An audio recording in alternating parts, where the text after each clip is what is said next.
당신이 평소와 다름없이 아침에 일어나 거실로 걸어가던 순간을 상상해보세요. 창밖으로 햇살이 부드럽게 들어오고 주전자에 물이 끓는 소리가 들리며 평온한 하루가 시작되는 듯합니다.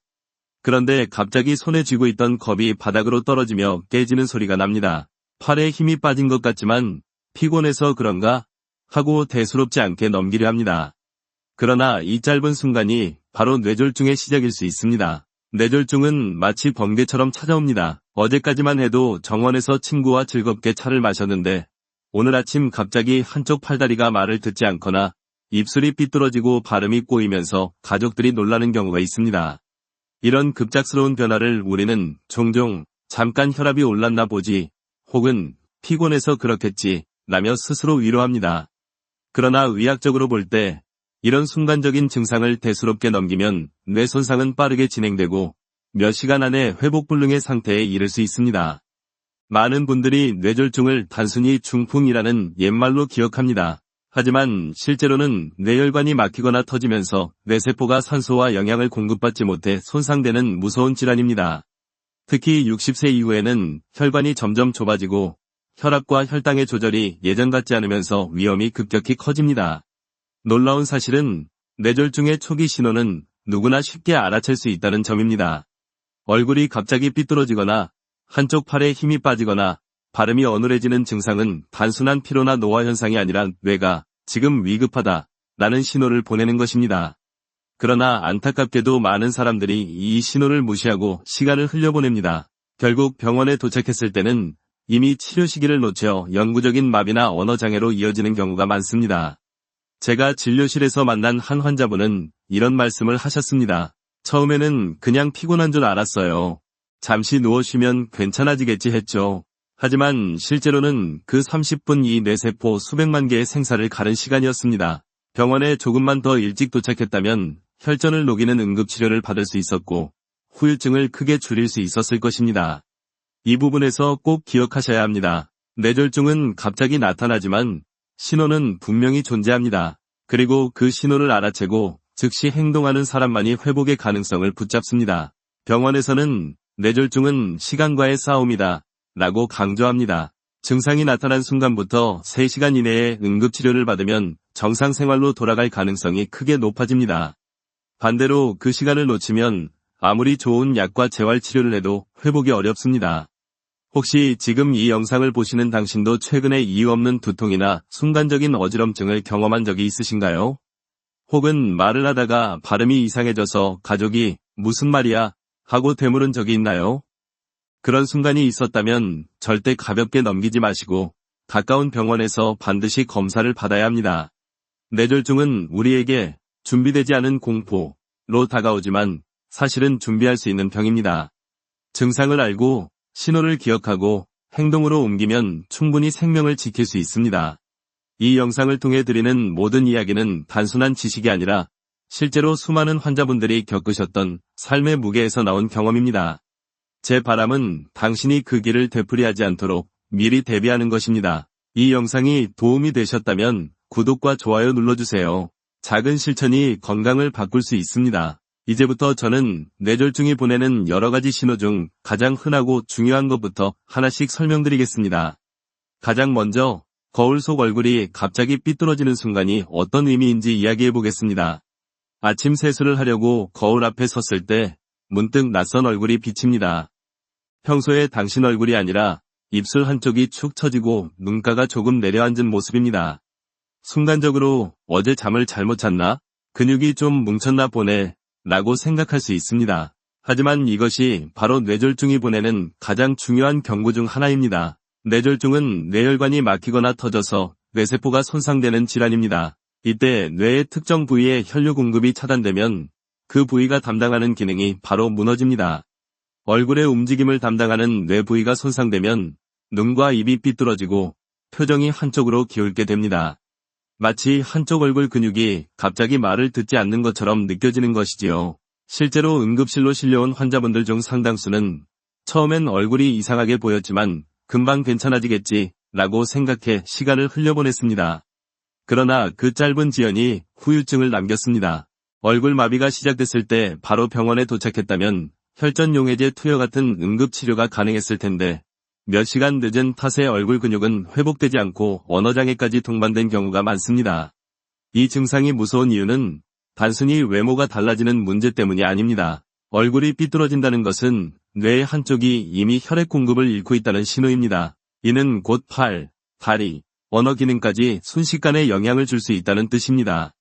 얼굴 마비가 시작되었다면 사실상 다른 부위도 곧 이어서 영향을 받을 가능성이 높습니다.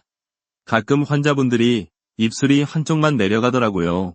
그런데 손가락으로 눌러보니까 느낌은 괜찮아서 대수롭지 않게 넘겼죠.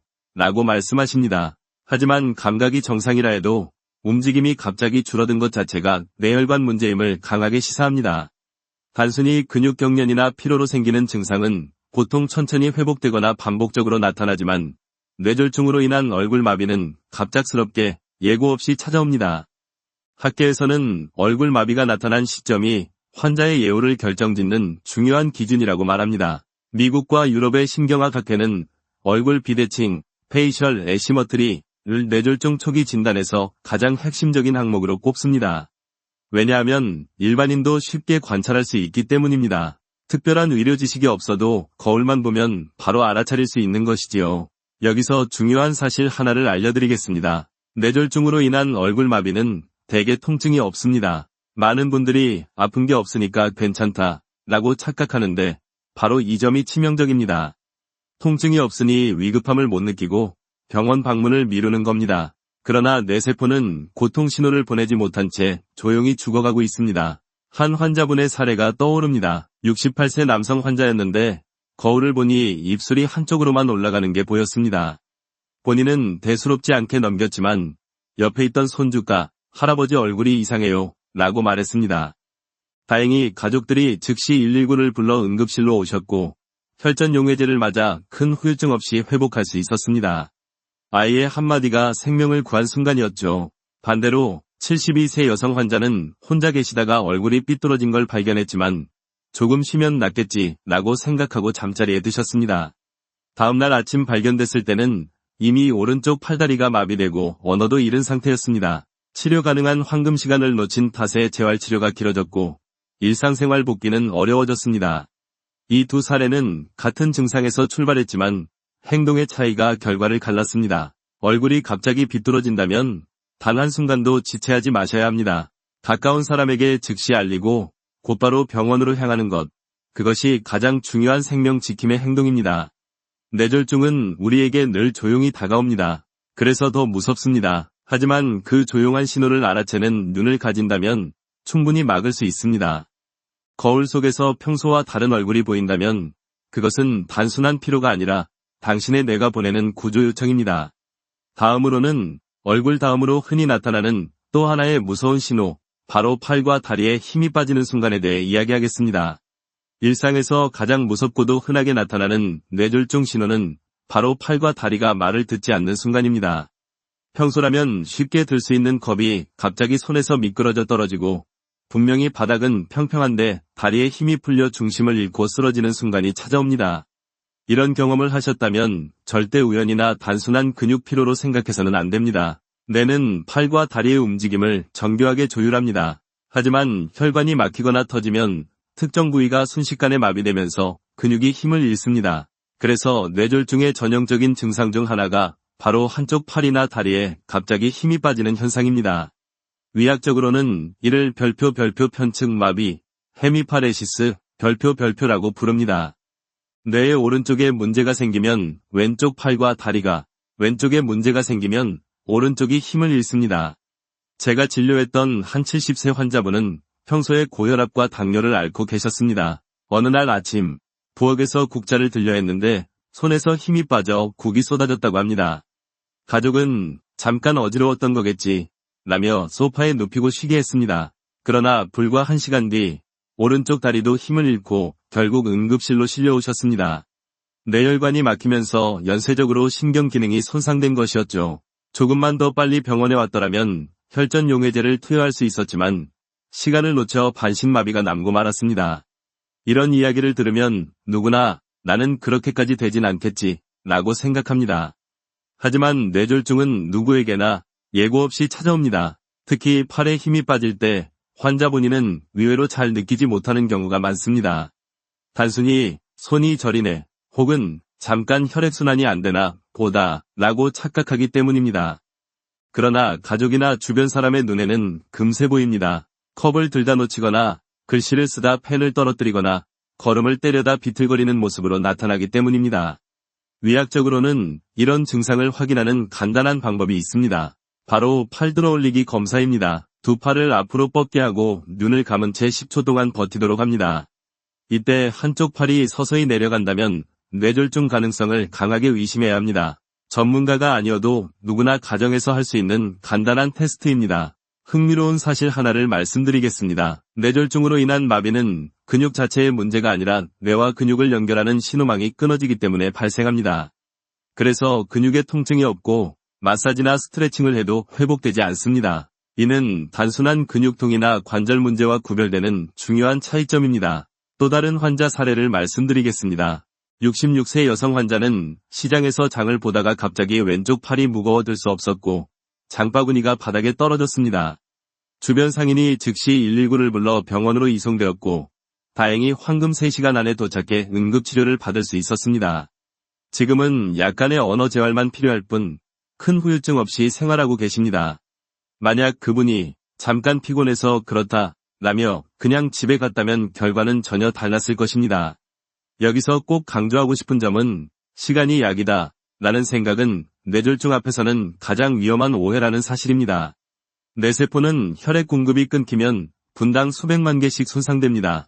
따라서 팔이나 다리에 갑작스럽게 힘이 빠진다면 단 1분도 지체하지 않고 병원으로 가야 합니다.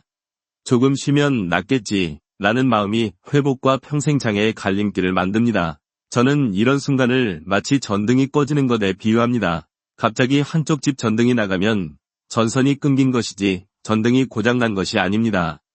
뇌졸중도 마찬가지입니다. 팔과 다리가 고장난 것이 아니라 뇌에서 내려오는 신호가 차단된 것이죠. 문제는 이 전선이 복구될 기회가 단 몇 시간밖에 주어지지 않는다는 점입니다. 따뜻하게 말씀드리고 싶습니다. 혹시 당신이나 가족이 한쪽 팔다리에 힘이 빠지는 경험을 했다면 지금 이 순간이 바로 행동해야 할 시간입니다. 그 작은 선택이 내일의 삶을 완전히 바꿀 수 있습니다. 다음으로는 또 다른 중요한 신호, 말이 어눌해지고 발음이 꼬이는 순간에 대해 이어서 이야기하겠습니다. 뇌졸중이 찾아올 때 가장 흔히 나타나는 또 하나의 신호는 바로 말이 어눌해지고 발음이 꼬이는 순간입니다. 평소처럼 분명하게 말하던 사람이 갑자기 혀가 굳은 듯한 느낌을 받으며 단어가 잘 나오지 않거나 발음이 흐려져 상대방이 알아듣기 어렵게 되는 것이죠. 아침 식탁에서 가족과 대화를 나누다가 갑자기 밥 좀 하다가 끝말이 이어지지 않고 물 좀 줘 라는 단순한 말조차 처럼 이상하게 들릴 때가 있습니다. 가족들은 왜 발음이 이상하지 하고 놀라지만 본인은 잘 느끼지 못하거나 피곤해서 그렇다 라고 대수롭지 않게 넘어가려 합니다. 하지만 이것이야말로 뇌졸중이 보내는 가장 강력한 구조 요청입니다. 언어는 뇌의 좌측 반구, 특히 브로카 영역과 베르니케 영역이라는 부분이 담당합니다. 혈관이 막혀 산소 공급이 차단되면 이 두 영역의 기능이 급격히 떨어집니다. 그래서 평소처럼 생각은 분명한데 말이 나오지 않거나 말은 나오지만 단어가 뒤죽박죽이 되는 현상이 발생합니다. 의학적으로는 이를 별표 실어증, 아파시아, 별표이라고 부릅니다.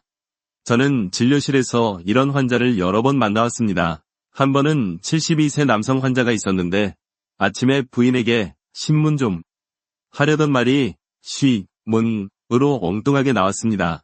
부인은 남편이 장난치는 줄 알았지만 곧 이어서 숟가락을 놓치고 오른쪽 얼굴이 내려앉는 것을 보고 즉시 119를 불렀습니다. 다행히 빠른 대응 덕분에 응급치료를 받아 큰 후유증 없이 회복하셨습니다. 반대로 68세 여성 환자는 손녀와 통화를 하던 중 말이 갑자기 어눌해졌습니다. 하지만 본인은 갑자기 목이 잠겼나 보다 라고 생각하고 그냥 전화를 끊었습니다. 몇 시간 뒤 발견되었을 때는 이미 심각한 언어장애와 오른쪽 반신마비가 동반된 상태였습니다. 치료 가능한 황금 시간을 놓친 것이죠. 이 차이가 보여주는 건 단 하나입니다. 발음이 꼬이거나 말이 갑자기 이상해지면 절대 가볍게 넘기지 말아야 한다는 것입니다. 단순한 피로나 스트레스 혹은 순간적인 긴장으로도 말이 어눌해질 수 있지만 대부분은 잠시 후 정상으로 돌아옵니다. 그러나 뇌졸중으로 인한 언어장애는 예고 없이 시작되어 빠르게 악화되며 스스로 회복되지 않습니다. 여기서 중요한 팁 하나를 드리겠습니다. 가족이나 주변 사람이 뇌졸중을 의심할 때 가장 먼저 해볼 수 있는 것이 바로 짧은 문장 말하기 검사입니다. 예를 들어, 오늘은 날씨가 좋다 같은 간단한 문장을 따라하게 해보세요. 이때 발음이 부자연스럽거나 단어가 빠지거나 전혀 다른 말이 튀어나온다면 뇌졸중을 강하게 의심해야 합니다.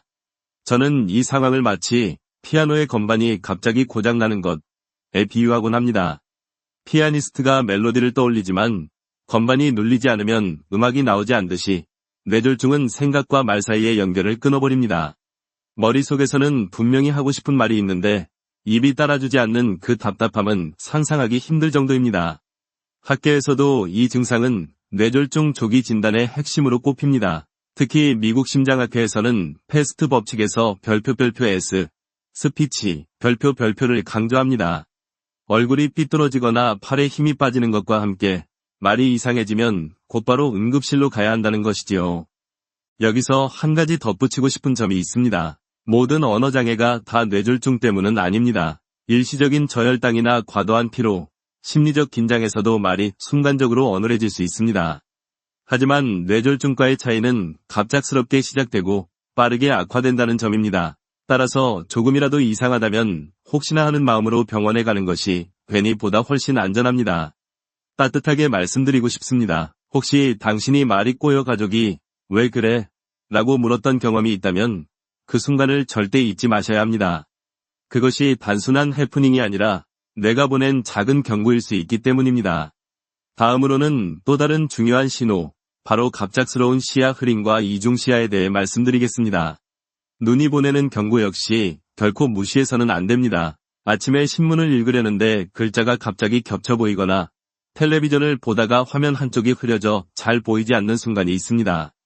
잠깐 눈에 뭐가 들어갔나 하고 눈을 비비지만 시야는 여전히 흐릿하고 때로는 두 개로 겹쳐 보이기도 합니다. 바로 이런 갑작스러운 시야 흐림과 이중 시야가 뇌졸중의 중요한 경고 신호일 수 있습니다.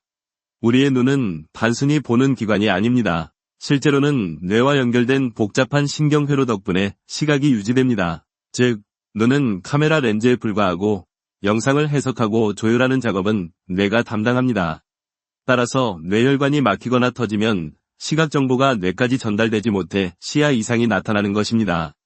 흔히 나타나는 증상은 세 가지입니다. 첫째, 한쪽 시야가 가려지는 경우입니다. 마치 커튼이 내려앉듯 오른쪽이나 왼쪽이 갑자기 보이지 않게 됩니다. 둘째, 시야가 흐려지는 경우입니다. 안경을 벗은 것처럼 초점이 맞지 않아 사물이 뿌옇게 보입니다. 셋째, 별표 이중 시야, 곡시, 별표입니다. 하나의 물체가 두 개로 겹쳐 보여 걸음을 옮기기도 어렵습니다. 저는 환자분들에게 늘 말씀드립니다. 눈에 이상이 있다고 해서 눈만 탓하지 마십시오. 뇌를 먼저 의심해야 합니다. 실제로 많은 분들이 시야 이상이 생기면 안과에 가야겠다고 생각하지만 뇌졸중에서 오는 시각 문제는 안구 자체의 질환이 아니라 뇌연료의 문제이기 때문에 신경과 응급진료가 우선입니다. 한 75세 남성 환자의 사례가 있습니다. 텔레비전을 보다가 화면이 두 개로 겹쳐 보여 눈이 피곤해서 그렇다고 생각하고 안과에 갔습니다. 그러나 안과에서 검사를 했더니 안구는 정상이라는 결과가 나왔습니다. 그제야 신경과를 찾았고 뇌 MRI에서 작은 혈관이 막혀 있다는 사실이 발견되었습니다.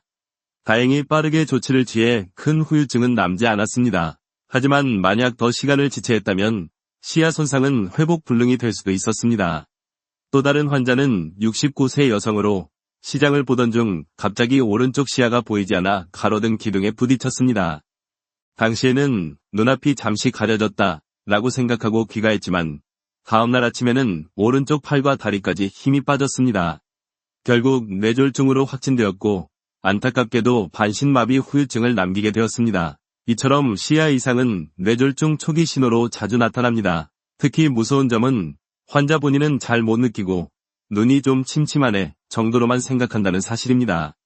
그러나 가족이나 주변 사람 입장에서는 환자가 물체에 자꾸 부딪히거나 글을 읽다 중간 부분을 놓치는 것을 통해 쉽게 눈치챌 수 있습니다.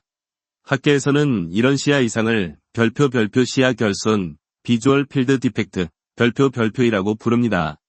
뇌졸중 환자의 30% 이상에서 초기 증상으로 나타난다고 보고되어 있습니다. 특히 시각을 담당하는 후두엽이나 시각신경로에 혈류가 차단될 때 자주 발생합니다. 여기서 중요한 사실 하나를 말씀드리겠습니다. 뇌졸중으로 인한 시야 손상은 시간이 지나면 회복될 수도 있지만 상당수는 영구적인 장애로 남습니다.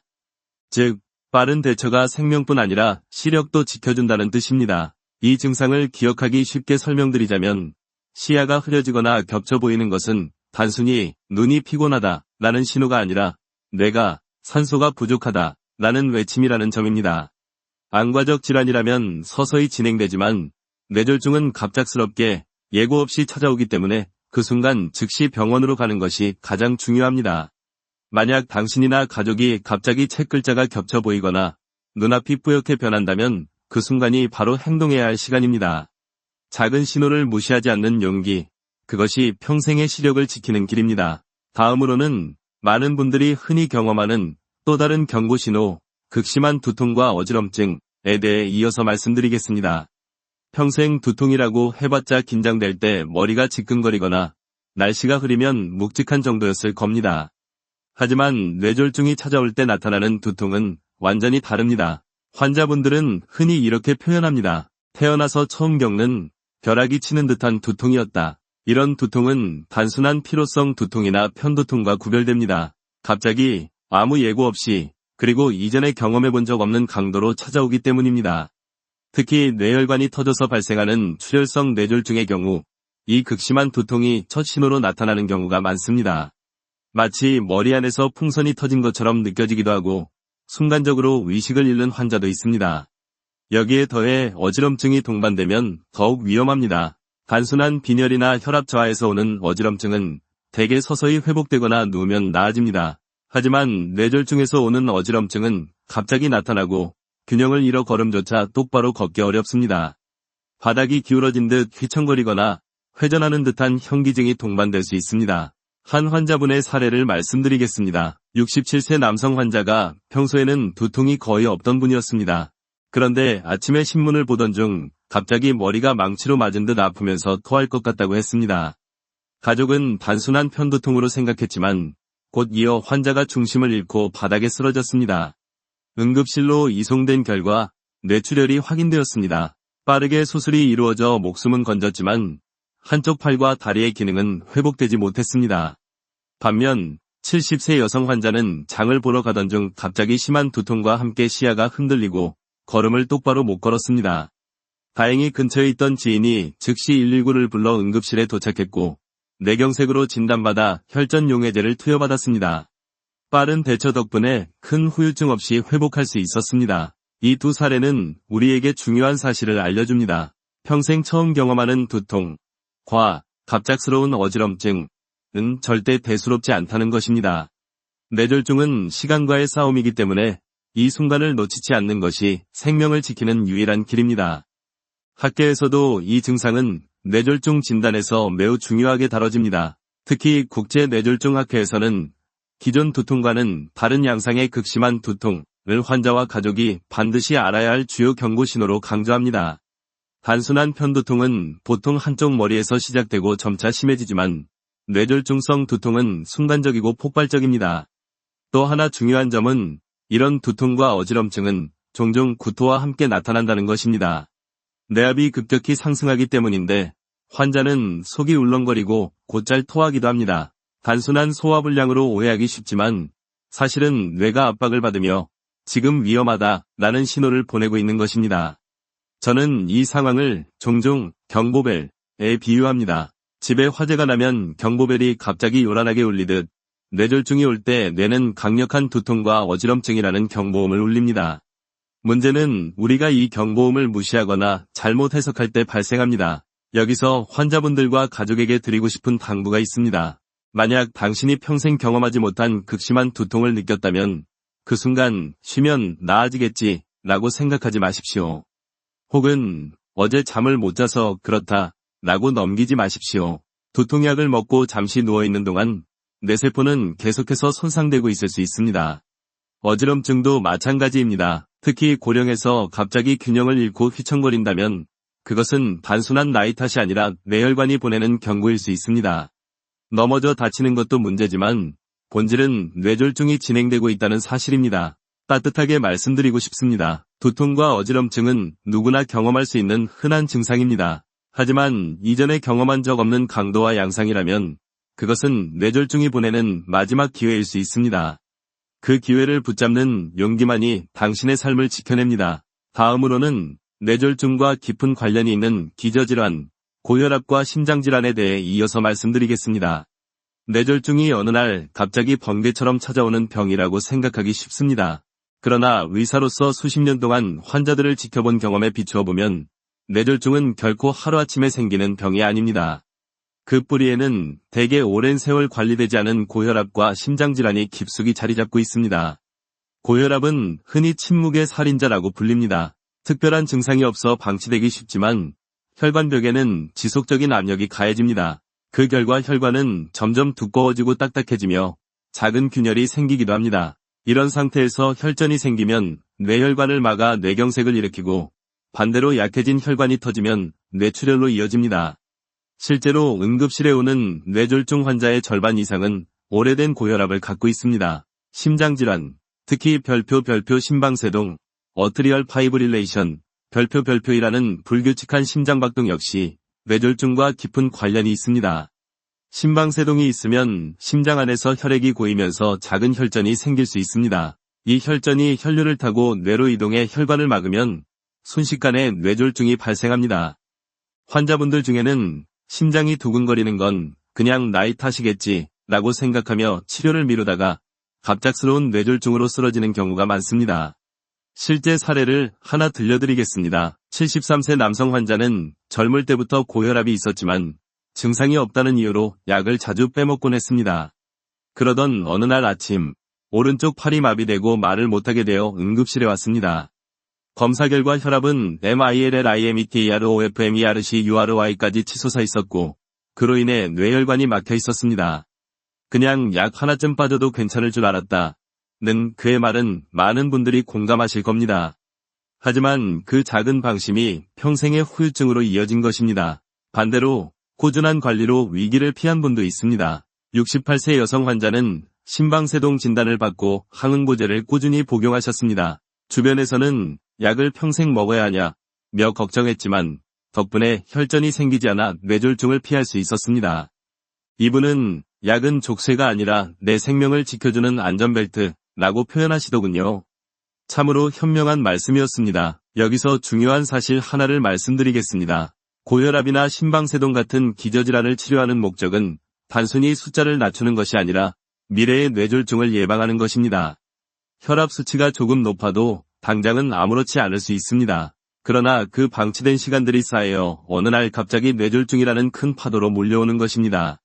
학계에서도 고혈압과 뇌졸중의 관계는 이미 수없이 입증되었습니다. 혈압을 MILLIMETROFMERC-URY 낮추면 뇌졸중 발생 위험이 약 30에서 40% 줄어든다는 연구 결과가 있습니다. 심방세동 환자가 항응고제를 제대로 복용하면 뇌졸중 위험이 절반 이상 낮아진다는 보고도 있습니다. 그러나 모든 것이 명확히 밝혀진 것은 아닙니다. 일부 환자는 혈압이 정상인데도 뇌졸중이 생기기도 하고 심방세동이 있음에도 평생 뇌졸중을 겪지 않는 분도 있습니다. 의학은 모든 경우를 설명하지 못합니다.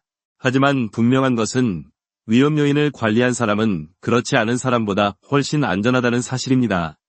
저는 종종 이런 비유를 합니다. 고혈압과 심장질환은 마치 숯불 속에서 천천히 타오르는 불씨와 같습니다. 겉으로 보기엔 괜찮아 보이지만 작은 바람만 불어도 큰 불길로 번질 수 있습니다. 뇌졸중은 그 불길입니다. 따라서 불씨를 미리 관리하는 것이야말로 가장 현명한 예방책입니다. 따뜻하게 말씀드리고 싶습니다. 혹시 지금 혈압약을 복용하고 계신다면 그것은 당신의 생명을 지키는 든든한 방패입니다. 혹은 심장이 두근거려 검사를 권유받았다면 괜찮겠지 라는 마음보다 미리 확인해두자 라는 마음을 가지시는 게 좋습니다. 작은 준비가 큰 재앙을 막아줍니다. 다음으로는 이런 위험 신호를 누구나 쉽게 기억할 수 있도록 정리한 패스트 법칙과 황금 3시간의 의미에 대해 말씀드리겠습니다.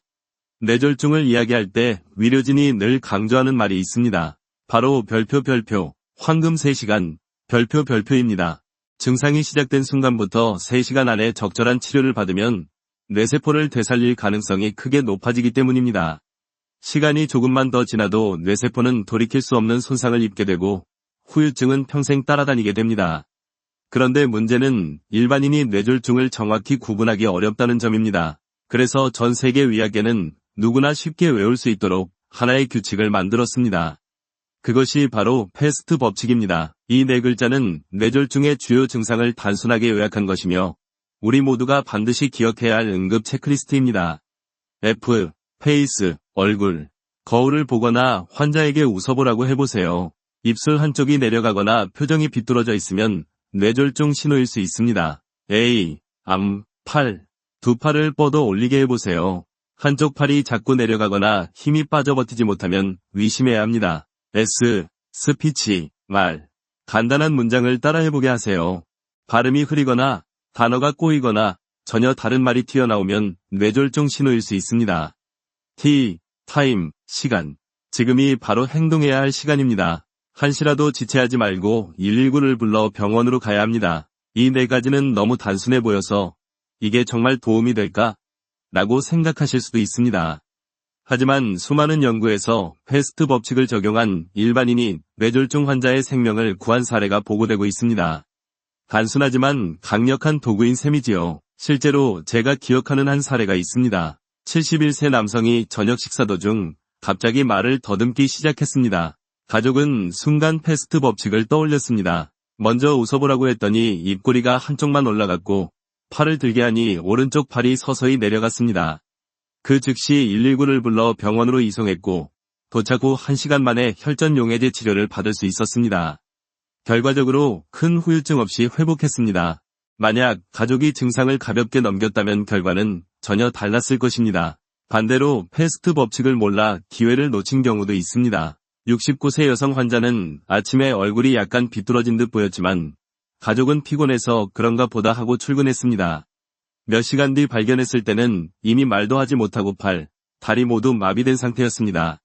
병원에 도착했을 때는 황금 시간이 지나 치료 기회를 놓쳤습니다. 이렇듯 패스트 법칙은 단순하지만 생명을 살릴 수 있는 열쇠입니다. 중요한 건 이 네 가지를 머리로 아는 것에서 끝내지 말고 몸으로 익혀야 한다는 것입니다. 즉, 가족끼리 가끔씩 패스트 검사를 연습해보는 것도 좋은 방법입니다. 웃어보기, 팔들기, 문장 따라 말하기를 놀이처럼 해보면 실제 상황에서 훨씬 빠르게 대처할 수 있습니다. 의학적으로도 황금 3시간 안에 치료하는 것과 그렇지 못한 것의 차이는 엄청납니다. 혈관이 막힌 경우 3시간 이내에 혈전용해제를 투여하면 완전히 회복할 확률이 30에서 40%까지 올라갑니다. 반면 6시간 이상 지나면 그 효과는 급격히 떨어집니다. 뇌출혈의 경우도 마찬가지로 수술 시기를 놓치면 뇌압 상승으로 생명이 위태로워질 수 있습니다. 여기서 한 가지 더 강조하고 싶은 점은 패스트 법칙의 마지막 글자인 별표 T, 타임, 별표입니다. 많은 분들이 증상을 확인하고도 조금만 더 지켜보자 라는 생각을 합니다. 그러나 뇌졸중은 기다려줄 시간이 없습니다. 시간을 지체하는 것은 곧 뇌세포가 죽어가는 것을 방치하는 것과 같습니다. 저는 환자분들께 이렇게 말씀드립니다. 심장이 아프면 시간이 돈이고 뇌가 아프면 시간은 곧 생명입니다. 작은 지체가 평생의 후회로 이어지지 않도록 패스트 법칙을 마음속에 새기시길 바랍니다. 다음으로는 실제 환자 사례를 통해 단 5분이 지연이 어떻게 회복불능을 만들었는지 더 구체적으로 말씀드리겠습니다. 우리가 뇌졸중 이야기를 할 때마다 시간이 생명이다 라는 말을 강조합니다. 그런데 사실 더 중요한 것은 그 시간을 미리 만들지 않도록 예방하는 것입니다. 뇌졸중의 가장 큰 위험 요인 두 가지가 바로 혈압과 혈당입니다. 이 두 가지만 잘 관리해도 뇌졸중의 절반 이상은 막을 수 있습니다. 먼저 혈압입니다. 고혈압은 뇌졸중의 최대 위험 인자입니다. 혈관 안에서 늘 높은 압력이 가해지면 혈관벽이 점점 약해지고 결국은 막히거나 터질 수 있습니다. 혈압이 MILLIMETROFMERC-UROI만 높아져도 뇌졸중 위험이 크게 증가한다는 연구 결과가 있을 정도입니다. 그런데 문제는 고혈압이 특별한 증상이 없다는 점입니다. 그래서 많은 분들이 머리도 안 아픈데 괜찮겠지 라며 약을 건너뛰곤 합니다. 하지만 그 방심이 수십 년 동안 혈관을 갉아먹고 결국 어느 날 갑자기 뇌졸중이라는 폭풍으로 몰려옵니다. 혈압을 관리하는 방법은 의외로 단순합니다.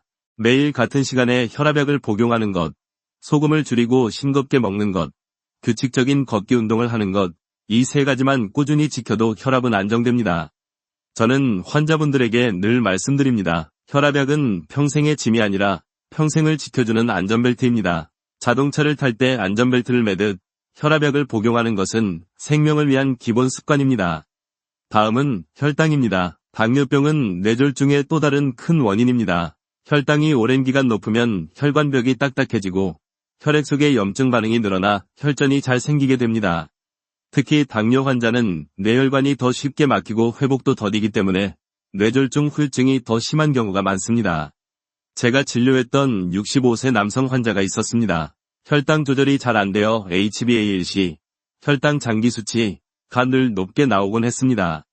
달달한 거 조금 먹는 게 무슨 큰일이겠어 라며 대수롭지 않게 넘겼죠. 그런데 결국 갑작스러운 뇌경색으로 쓰러지셨습니다. 다행히 생명은 건졌지만 오른쪽 손의 기능이 완전히 돌아오지는 않았습니다. 그분은 빵 하나, 사탕 하나가 이렇게 큰 대가로 돌아올 줄은 몰랐다 며 눈물을 흘리셨습니다.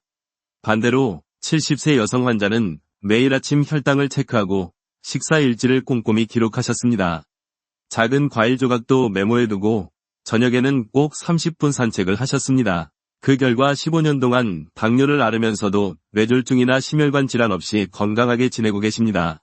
이분의 비결은 특별한 것이 아니라 꾸준함이었습니다. 학계에서도 혈압과 혈당 관리가 뇌졸중 예방에 가장 효과적이라는 사실은 수많은 연구로 입증되었습니다.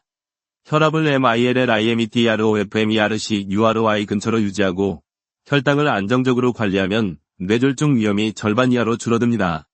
물론 완전히 없앨 수는 없지만 확률을 크게 낮추는 것만으로도 엄청난 차이를 만듭니다. 여기서 제가 꼭 드리고 싶은 말씀은 이것입니다. 예방은 거창한 것이 아니라 작은 습관의 반복이라는 점입니다. 싱겁게 먹기, 단 음식 줄이기, 매일 20분 걷기, 약을 거르지 않고 챙겨 먹기.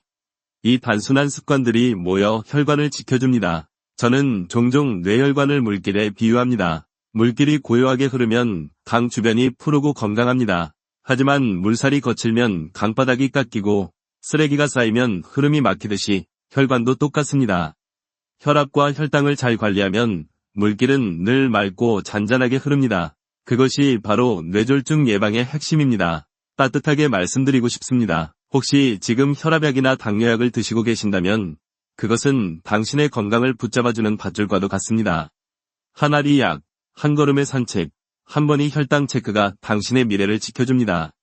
다음으로는 뇌졸중 이후에도 희망은 있다는 사실, 회복과 재활에서 뇌의 놀라운 힘, 가소성에 대해 말씀드리겠습니다. 뇌졸중은 많은 분들에게 끝이라는 절망을 안겨줍니다. 팔과 다리가 마비되고 말이 어눌해지며 시야가 흐려지면 이제 나는 다시는 예전처럼 살 수 없겠구나 라는 두려움이 몰려옵니다. 하지만 의사로서 수십 년간 수많은 환자들을 보면서 확실히 말씀드릴 수 있습니다. 뇌는 다시 길을 찾는 힘, 바로 가소성, 뉴로플래스티서티이라는 놀라운 능력을 가지고 있습니다.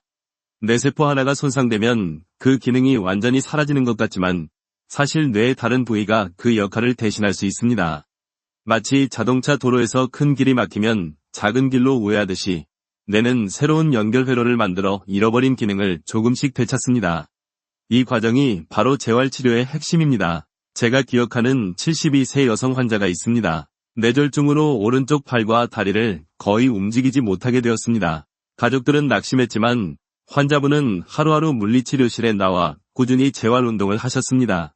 처음에는 손가락 하나도 움직이지 못했지만 몇 달 뒤에는 숟가락을 쥐어 식사를 할 수 있게 되었고 결국은 지팡이를 짚고 시장을 다녀올 정도까지 회복했습니다. 그녀의 끈기와 뇌의 가소성이 만들어낸 작은 기적이었습니다. 반대로 치료 초기에 나는 안 될 거야 라며 포기한 분들은 회복 속도가 더디고 기능이 돌아오지 않는 경우가 많습니다.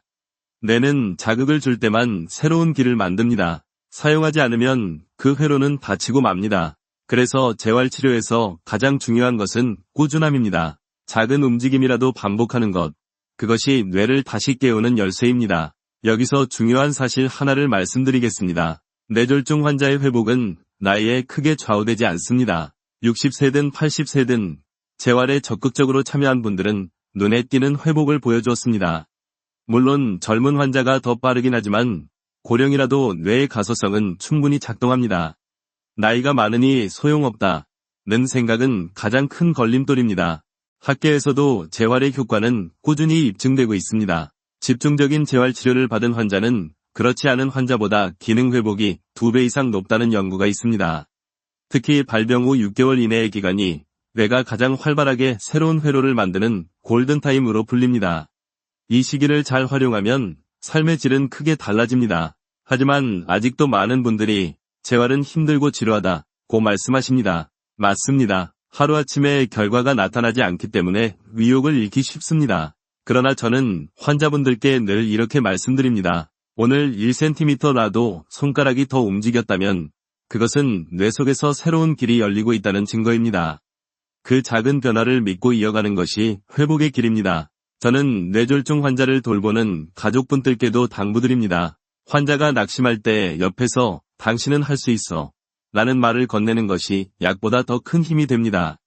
재활은 혼자 가는 길이 아니라 가족과 함께 가는 길입니다. 환자의 의지가 꺾이지 않도록 작은 성취를 함께 기뻐해주는 것이 무엇보다 중요합니다. 또 하나 중요한 점은 뇌졸중 후에는 단순한 물리적 회복뿐 아니라 심리적 회복도 필요하다는 것입니다. 말이 잘 나오지 않거나 몸이 불편해지면 환자는 자신감을 잃고 우울감에 빠지기 쉽습니다. 이때 의료진과 가족의 따뜻한 격려가 큰 힘이 됩니다. 조금씩 좋아지고 있어요. 라는 말 한마디가 환자의 뇌를 다시 일으켜 세우는 원동력이 됩니다. 따뜻하게 말씀드리고 싶습니다. 뇌졸중은 삶의 끝이 아니라 새로운 길의 시작일 수 있습니다. 뇌의 가소성은 나이가 많아도 작동하며 꾸준한 노력은 반드시 변화를 만들어냅니다. 당신이 포기하지 않는 한 뇌는 포기하지 않습니다. 다음으로는 이 긴 이야기를 마무리하며 두려움보다 준비가 주는 힘에 대해 말씀드리겠습니다. 뇌졸중이라는 단어는 누구에게나 두렵게 다가옵니다. 얼굴이 삐뚤어지고 팔과 다리에 힘이 빠지고 말이 어눌해지며 갑작스러운 두통과 어지럼증이 찾아오는 모습은 상상만 해도 무섭습니다. 그러나 지난 시간을 함께 걸어오며 확인한 사실은 분명합니다. 뇌졸중은 준비하지 않았을 때만 공포가 되고 준비하면 지킬 수 있는 병이라는 것입니다. 우리는 얼굴이 삐뚤어지거나 말이 꼬일 때, 팔이 힘을 잃을 때, 시야가 흐려질 때 그것이 단순한 피로나 나이 탓이 아니라 뇌가 보내는 마지막 경고라는 사실을 배웠습니다. 또한 패스트 법칙을 통해 누구나 쉽게 이 신호를 확인할 수 있고 황금 3시간 안에 병원에 도착하면 회복의 가능성이 열려 있다는 것도 알게 되었습니다. 무엇보다 중요한 것은 두려움이 아니라 즉시 행동하는 용기입니다. 괜히 병원 갔다가 아무 일도 아니면 어쩌지? 라는 망설임보다 혹시라도 뇌졸중이라면 지금 가야 한다. 는 결단이 생명을 구합니다. 뇌졸중은 기다려주는 병이 아니기 때문입니다. 그리고 만약 이미 뇌졸중을 겪으셨더라도 희망은 있습니다. 뇌는 놀라운 가소성을 지니고 있으며 꾸준한 재활과 가족의 격려 속에서 새로운 길을 만들어갑니다. 숟가락을 다시 쥐고 짧은 문장을 다시 말하고 한 걸음을 내딛는 순간마다 뇌는 조금씩 회복을 향해 나아갑니다. 그것은 단순한 의학적 사실이 아니라 수많은 환자들이 실제로 보여준 삶의 증거입니다. 이제 당신에게 드리고 싶은 마지막 말씀은 이것입니다. 뇌졸중은 두려움의 대상이 아니라 우리가 대비하고 극복할 수 있는 도전입니다. 얼굴, 팔, 말, 시간, 이 4가지를 기억하시고 평소 혈압과 혈당을 잘 관리하시며 작은 신호에도 지체 없이 병원을 찾으신다면 충분히 이겨낼 수 있습니다. 따뜻한 빛이 스며드는 아침을 떠올려 보십시오. 두려움 대신 준비와 희망으로 하루를 시작할 수 있다면 뇌졸중은 더 이상 공포가 아닙니다. 작은 실천이 큰 변화를 만들고 그 변화가 당신의 삶을 지켜줄 것입니다. 지금 시작하시면 내년 이맘때는 전혀 다른 삶이 펼쳐질 수 있습니다. 오늘이 그 첫걸음입니다.